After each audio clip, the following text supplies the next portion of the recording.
Hello Soul Seeker, jumpa lagi. How are you? I'm good, never been better.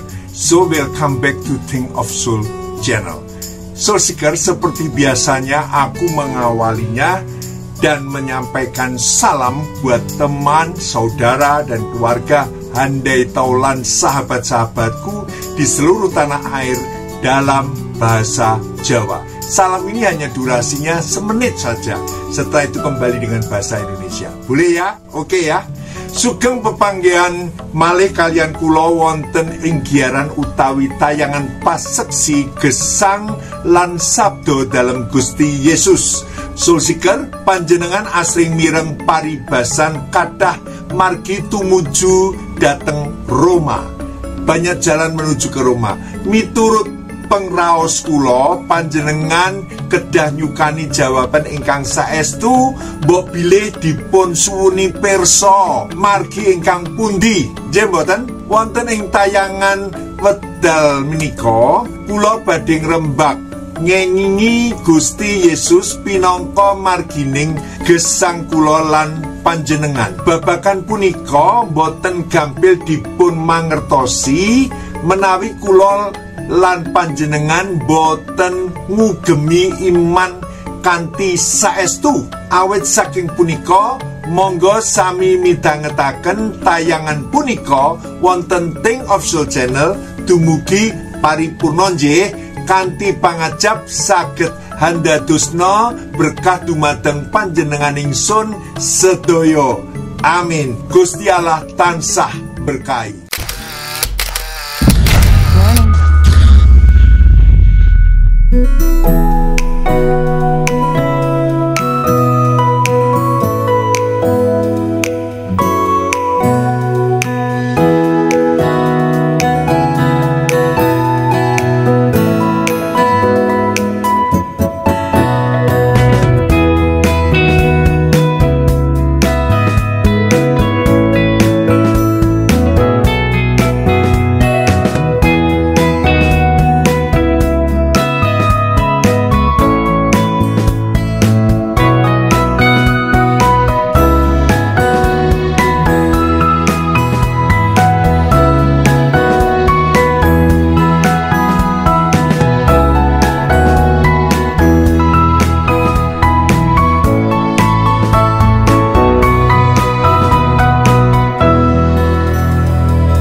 Pendekatan zamanmu dapat menjadi sesuatu yang baru, yang segar, yang fresh from the oven.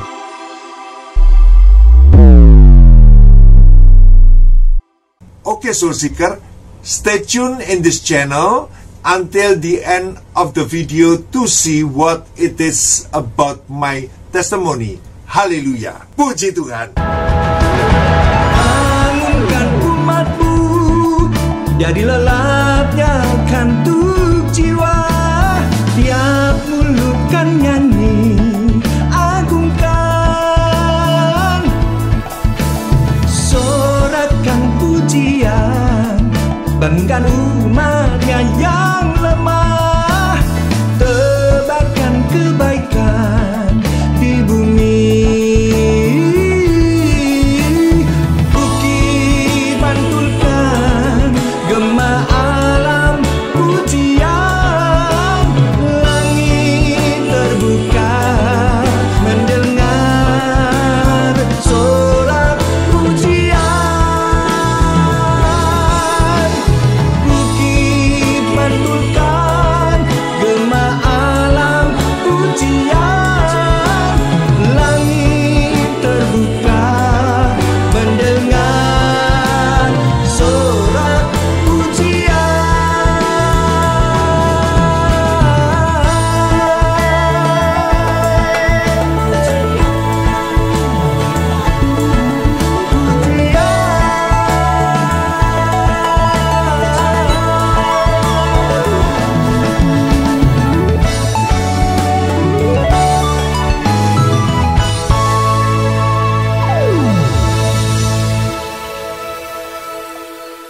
Soul Seeker, secara publik Yesus menyembuhkan satu orang saja, bukan semua orang dalam Yohanes 5. Menurut pandangan humanism, semua orang sakit di sana harus disembuhkan.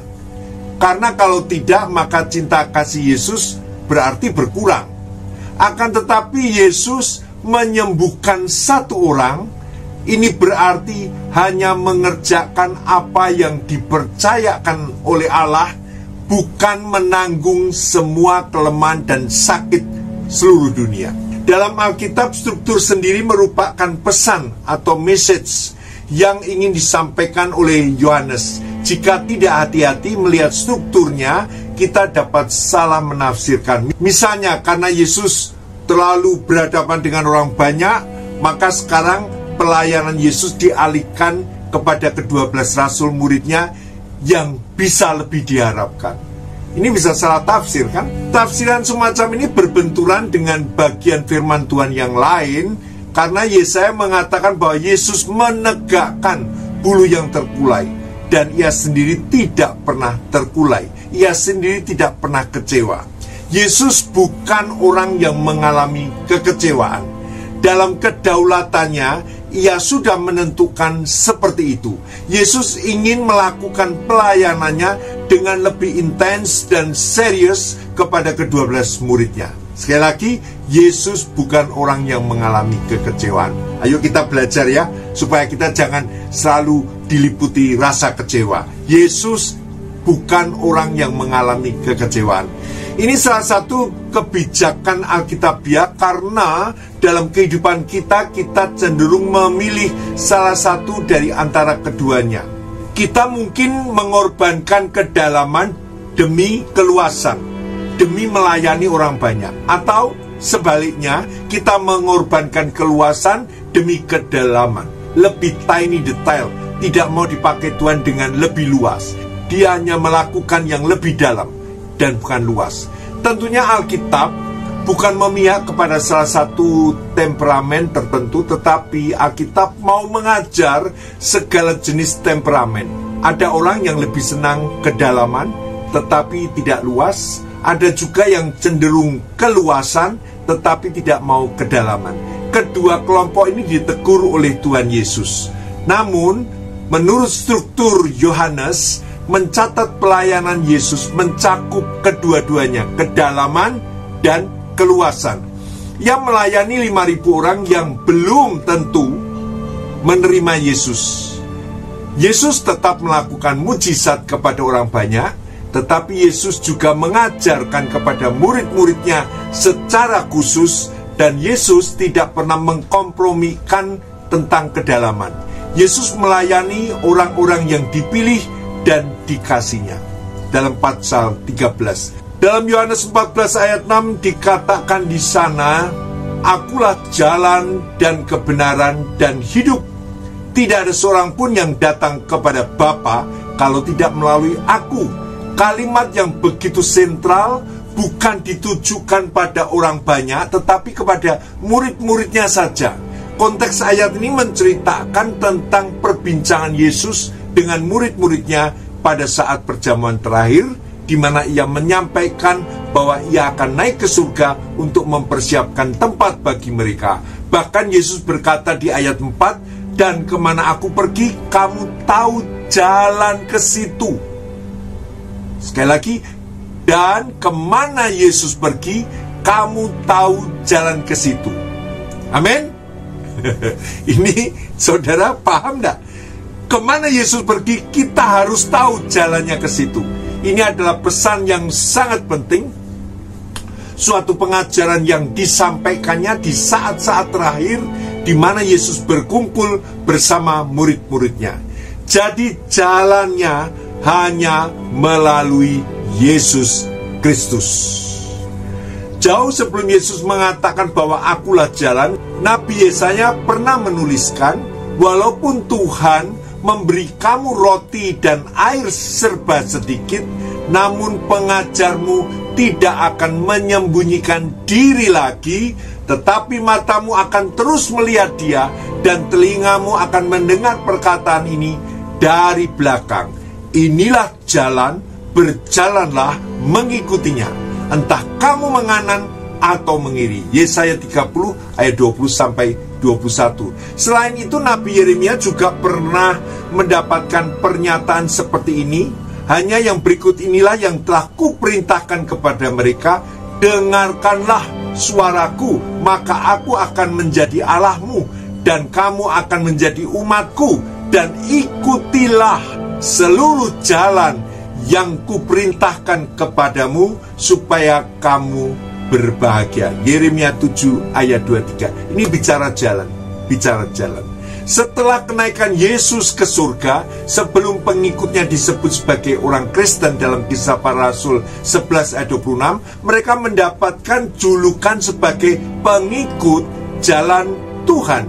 Kisah Para Rasul 9 ayat 2. Jadi pernyataan Yesus Kristus di sini bahwa dia adalah jalan bisa juga diartikan bahwa dia adalah satu-satunya cara jalan menuju keselamatan yang abadi.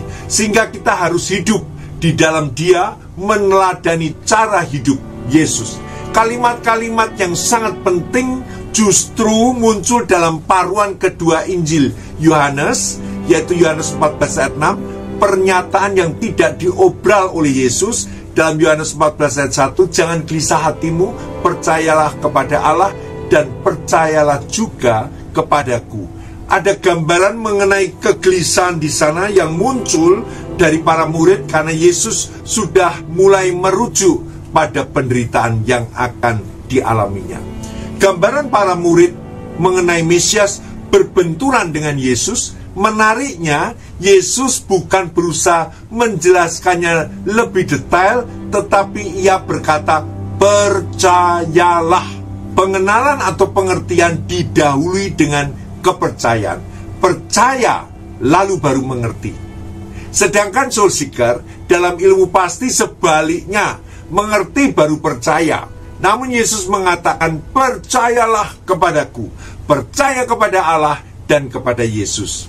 Pada tradisi gereja Injili yang kuno, punya semacam konsep dosa fatal seperti berzina, membunuh, mencuri uang gereja, berjudi, yang dianggap dosa yang paling tinggi. Karena pada zaman itu kebobrokan moral datang dari dosa seperti itu. Di dalam denominasi-denominasi tertentu ada dosa-dosa yang dianggap lebih tinggi dan berusaha diberantas setuntas-tuntasnya. Tetapi apakah ada orang yang kena disiplin gereja karena sebuah kesombongan diri, karena sebuah kemunafikan, hidup egois dan kurang memberi? Kita harus hati-hati dengan pengelompokan-pengelompokan seperti itu. Seringkali pengelompokan seperti ini membuat kita mengabaikan dosa-dosa lain yang tidak kita sadari. Kita harus hati-hati dengan pengelompokan seperti ini.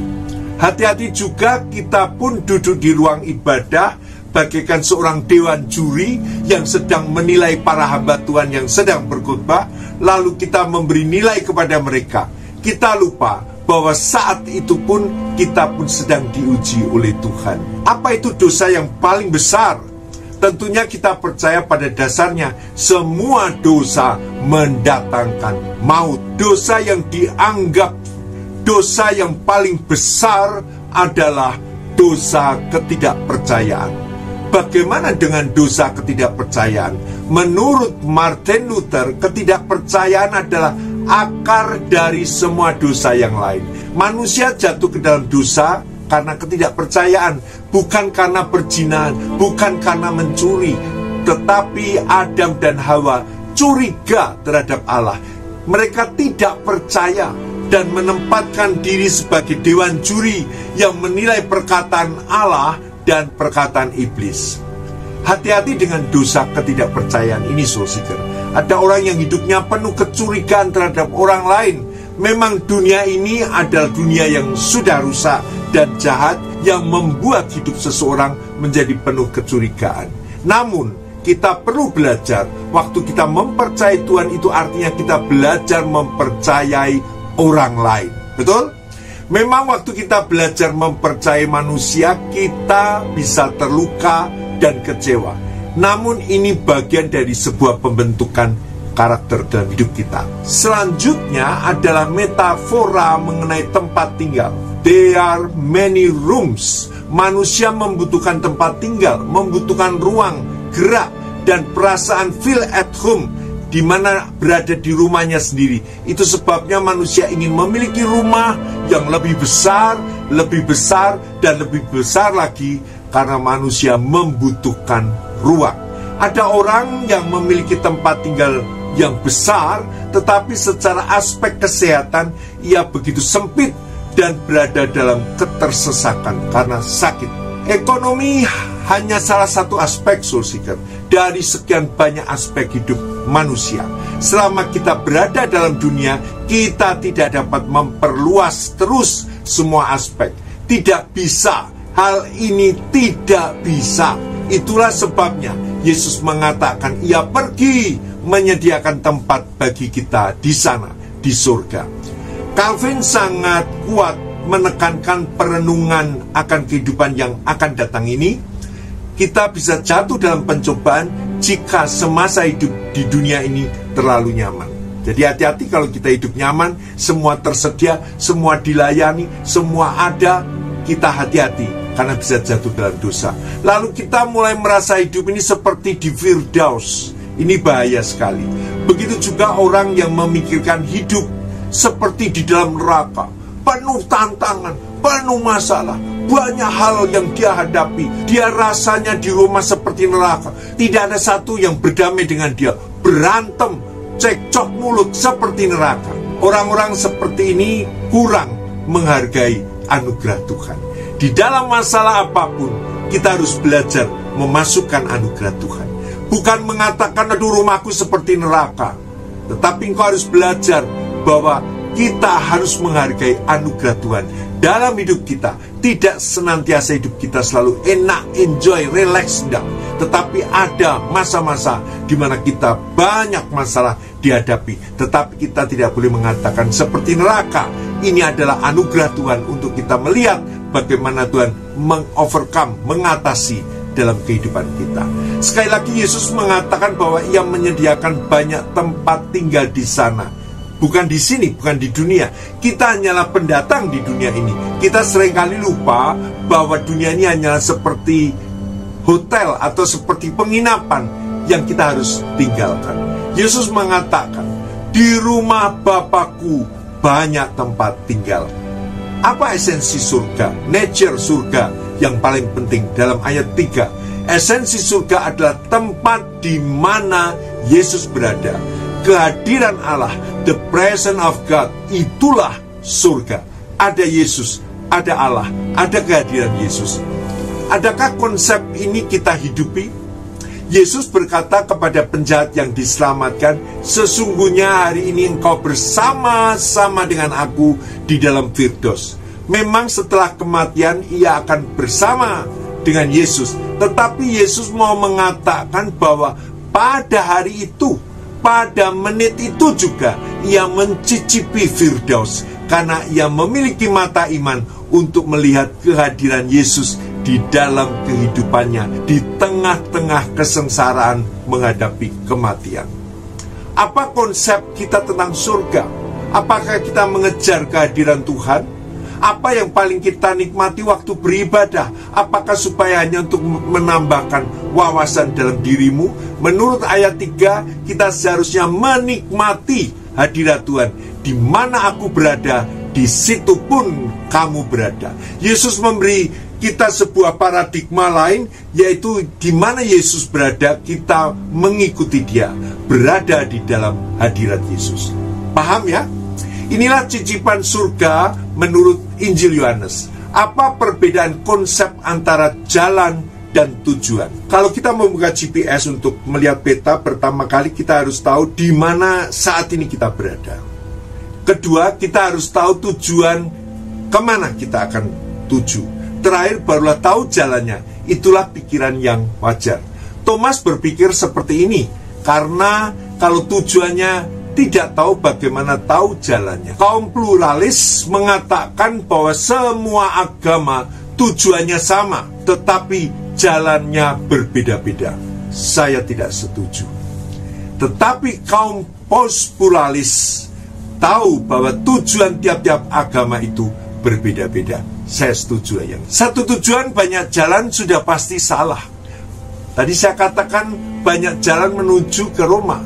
Di sini Yesus membongkar cara berpikir tujuan, tahu tujuan yang pasti, tahu jalannya.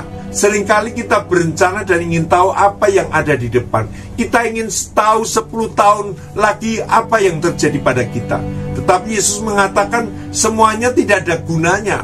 Yang lebih berguna adalah bagaimana kita berjalan bersama Yesus pada hari ini, di jalan ini, di jalan bersama Yesus. Jadi kita tahu jalan yang benar. Kita pasti akan sampai pada tujuan yang benar. Namun murid-murid mempersoalkan tujuan dan kemana mereka akan pergi. Bapa itu seperti apa sih? Orang-orang yang beragama banyak membicarakan tentang Allah, tetapi Yesus mengatakan, akulah jalan satu-satunya menuju kepada Bapa. Orang yang membicarakan Allah tanpa membicarakan Yesus tidak akan bertemu dengan Allah yang sesungguhnya. Sekali lagi, orang yang membicarakan Allah tanpa membicarakan Yesus tidak akan bertemu dengan Allah yang sesungguhnya. Karena Yesuslah jalan satu-satunya. Dalam kehidupan sehari-hari kadang kita terlalu penting untuk memikirkan tujuan kita mau kemana. Betul? Yang penting adalah apakah saya hari demi hari berjalan bersama dengan Yesus. Itu yang paling penting. Apakah saya menabur dengan Yesus? Apakah kita ini hidup menyerupai Yesus? Ini yang penting. Soul Seeker, jika kita berjalan di dalam Yesus, secara automatically tujuan yang benar akan kita capai. Tanpa jalan yang benar, tidak mungkin sampai tujuan yang benar. Yesuslah jalan, kebenaran, dan hidup. Tidak ada seorang pun yang datang kepada Bapa. Di sini Yesus menyebut Allah sebagai Bapa. Kalau tidak melalui aku, Yesus mau mempersatukan kita, mempersatukan kamu dengan Allah yang adalah Bapa. Ini keunikan kekristenan. Ini keunikan kekristenan. Ucapan tersebut bukanlah klaim biasa, melainkan intisari dari misi dan identitas Yesus. Kita anak-anak yang taat kepada Bapa. Yesus anak yang tunggal itu menjadi role model lebih dari sekedar teladan, yang di dalam keanakannya taat kepada Bapa yang di surga. Di sini ada 3 aspek: jalan, kebenaran, dan hidup. Manusia tidak bisa hidup tanpa jalan. Hidup itu bergulir ke jalan yang mana. Mungkin lebih baik kita mandek daripada jalan terus, tetapi berada pada jalan yang salah. Jika aspek yang pertama adalah jalan, kini aspek yang kedua adalah kebenaran, kesejatian. Truth, lawan katanya adalah dusta. Ini kata kunci dalam Injil Yohanes. Kebenaran itu menyajikan realita apa adanya. Orang yang realistis adalah orang yang menerima realita apa adanya. Manusia tidak suka menerima realita apa adanya. Manusia lebih suka imajiner, sesuatu yang sifatnya angan-angan, khayalan, atau bukan yang sebenarnya terjadi. Dalam kehidupan keluarga, pekerjaan, atau apapun, kita lebih suka imajiner. Itu yang lebih indah. Jika seseorang bicara sesuatu yang bagus-bagus tentang keluarga kita, pasti kita senang sekali. Tetapi begitu orang bicara yang negatif tentang keluarga kita, kita langsung hancur, meskipun inilah realita keluargamu. Itu sebabnya orang-orang Yahudi sulit menerima Yesus Kristus, karena Yesus membukakan realitas dalam hidup. Kamu orang berdosa. Hal ini menyakitkan. Manusia berusaha menutupi realitas, tidak mau dibongkar, dosanya ditutup-tutupi, tidak mau diketahui orang. Kenapa Yesus disalibkan? Karena Yesus membongkar realita hidup manusia apa adanya. Soul Seeker, kalau dulu Yesus menegur dengan terbuka, sekarang setelah Yesus naik ke surga, Roh Kudus yang akan menjadi hakim, yang akan membukakan setiap dosa yang kamu lakukan secara diam-diam, secara tersembunyi. Roh Kudus akan membuka. Apa yang kamu lakukan di tempat gelap akan diterangi oleh Tuhan. Pekerjaan siapa? Pekerjaan Roh Kudus. Jadi hati-hati. Apa yang kamu bisikan di tempat gelap akan diberitakan di atas soto rumah. Jadi akan diketahui. Karena pada pokoknya Yesus adalah realita. Dia berbicara secara jelas, tuntas, tas. Gereja pun harus bertindak demikian. Gereja pun harus realita. Yesus tidak memoles keadaan, tetapi Yesus membongkar keadaan yang sebenarnya. The truth as it is. Dengan sangat bijak, dengan sangat terbuka. Aspek ketiga sekarang adalah hidup. Lawan kata hidup adalah mati. Yesus adalah hidup.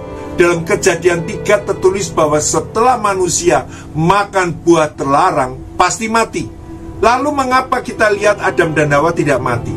Ada orang yang menafsirkan mereka mati tetapi nanti. Mereka mati tetapi pelan-pelan. Bukan, saudara. Tetapi tafsiran ini kurang tepat, karena hanya membicarakan kematian manusia secara aspek biologis. Padahal kematian banyak aspek. Dalam Alkitab kematian ada juga kematian rohani, dan Adam dan Hawa mengalami kematian rohani dan kematian secara biologis. Menurut kebudayaan Yahudi Yunani, ada juga kematian sosial. Misalnya orang yang sakit kusta. Kematian sosial lebih mengerikan daripada kematian fisik, karena artinya mereka diasingkan dari kehidupan sosial. Zaman sekarang, begitu banyak orang tidak sadar bahwa ia sudah mengalami kematian sosial. Tetapi ia malah menikmati dalam kesendirian. Dia hidup sendirian. Dia mencintai dirinya sendiri. Waktu Adam melanggar perintah Tuhan, pada hari itu juga ia mati rohani dan terputus hubungannya dengan Allah. Kembali lagi Yesus mengatakan, aku adalah hidup. Tentu bukan dalam pengertian biologis, melainkan di antara semua yang lain, akulah satu-satunya kehidupan. Di tengah kerumunan orang-orang yang mati rohani, akulah kehidupan. Yesuslah kehidupan. Hidup itu berkaitan dengan kebenaran dan jalan. Tanpa hidup, kita tidak bisa memenuhi perjalanan kita. Kita harus mengenal keadaan diri kita yang sebenarnya. Tetapi kita juga perlu kehidupan untuk dapat berjalan secara rohani. Orang yang ada di dalam dosa berjalan di dalam kegelapan, nyunyuan. Nyunyuan. Kalau orang saya bilang nyunyuan. Jadi pengertian jalan kebenaran dan hidup yang Yesus maksud di sini adalah dalam pengertian rohani, bukan jasmani. Ciri orang yang hidup itu adalah gerakan. Orang yang mati tidak bergerak, tidak berelasi. Begitu juga dalam pengertian rohani, orang yang mati rohani tidak bisa bergerak. Orang yang mati rohani tidak bisa menjawab kecuali dibangkitkan oleh Yesus Kristus. Orang yang mati rohani, ia tidak bisa menjawab apapun, ia tidak bergerak, hidupnya statis, hidupnya sendiri. Dan dia harus menunggu bagaimana roh Tuhan membangkitkan dia. Rohnya yang mati dibangkitkan. Bagaimana hidup sehari-hari kita bersama dengan Yesus? Bagaimana aku menghidupi Yesus di dalam hidupku? Ini seharusnya menjadi doa kita yang paling tinggi. Bagaimana Yesus hidup di dalamku? Ini artinya berjalan dengan Yesus. Amin. Orang yang hidupnya menghidupi Yesus pasti akan dipimpin pada tujuan yang tepat. Karena Yesuslah jalan dan kebenaran dan hidup. So seeker, terima saja, karena ini aku ambil dari ayat firman Tuhan. Dia adalah jalan kebenaran dan hidup. Tidak usah dibingungkan. Hanya melalui Yesus kita bisa bertemu dengan Allah. Hanya melalui Yesus kita bisa mendapatkan keselamatan. Hanya melalui Yesus kita bisa hidup dalam kebenaran. Hanya melalui Yesus kita bisa hidup hari ini, hidup dan hidup yang hidup. Hidup yang hidup, bukan hidup setengah mati, hidup yang hidup. bersama Yesus. Dan kuncinya adalah bersama Yesus. Hidupi Yesus dalam hidupmu dan terus maju bersama Yesus, karena ini saatnya engkau tidak dapat berbuat apa-apa jikalau tidak tertanam pada Yesus. Tuhan memberkati. Salam Injil, salam misi, dan tetap beritakan Injil, tetap beritakan kabar kesukaan, karena Yesus mencari orang yang membutuhkan keselamatan. Puji nama Tuhan. Haleluya. Sampai jumpa. Havenu. Shalom. Alaikum. Amin. Haleluya. Puji Tuhan. Amin.